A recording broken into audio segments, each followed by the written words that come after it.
அனைவருக்கும் வணக்கம். நாங்கள் அரசு கீழ்ப்பாக்கம் மருத்துவக் கல்லூரி மருத்துவமனையில் சமூக நலத்துறை பிரிவில் பணியாற்றும் பயிற்சி மருத்துவர்கள். நீரிழிவு விழித்திரை நோய் பற்றிய விழிப்புணர்வு பதிவு இது. நீரிழிவு விழித்திரை நோய் என்றால் என்ன?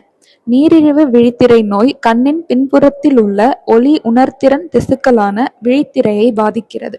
உயர் இரத்த சர்க்கரை அளவுகள் விழித்திரையில் உள்ள சிறிய இரத்த நாளங்களை சேதப்படுத்துகின்றன.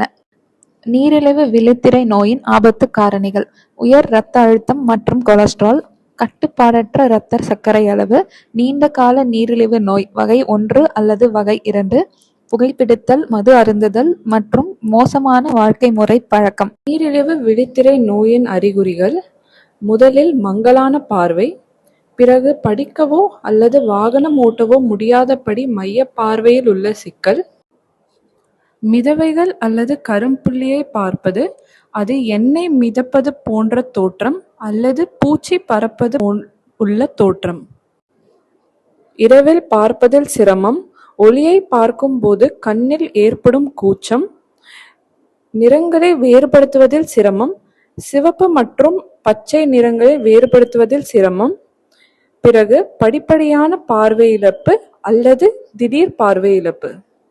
நீரிழிவு விழித்திரை நோயின் தடுப்பு முறைகள்: ஆண்டுதோறும் கண் பரிசோதனை. ஒவ்வொரு ஆண்டும் கண் மருத்துவரிடம் சென்று கண்களை பரிசோதித்துக் கொள்ள வேண்டும். உடற்பயிற்சி: ஒவ்வொரு வாரமும் குறைந்தது 5 தினங்களாவது உடற்பயிற்சி செய்ய வேண்டும். ஒவ்வொரு தினமும் குறைந்தது அரை மணி நேரம் ஆவது உடற்பயிற்சி செய்ய வேண்டும். முறையான உணவு பழக்கங்கள்: நீர்சத்து மிகுந்த காய்கறிகளை அதிகமாக உட்கொள்ள வேண்டும். இரத்த சர்க்கரை, இரத்த அழுத்தம், கொழுப்பு ஆகியவற்றை கட்டுப்பாட்டில் வைக்க வேண்டும். மாதத்திற்கு ஒருமுறை இரத்த அழுத்தத்தை பரிசோதித்துக் கொள்ள வேண்டும். 3 மாதங்களுக்கு ஒருமுறையாவது இரத்த சர்க்கரை அளவை பரிசோதித்துக் கொள்ள வேண்டும். புகைப்பிடித்தல் மற்றும் மது அருந்துதல் ஆகியவற்றை தவிர்த்தல் வேண்டும்.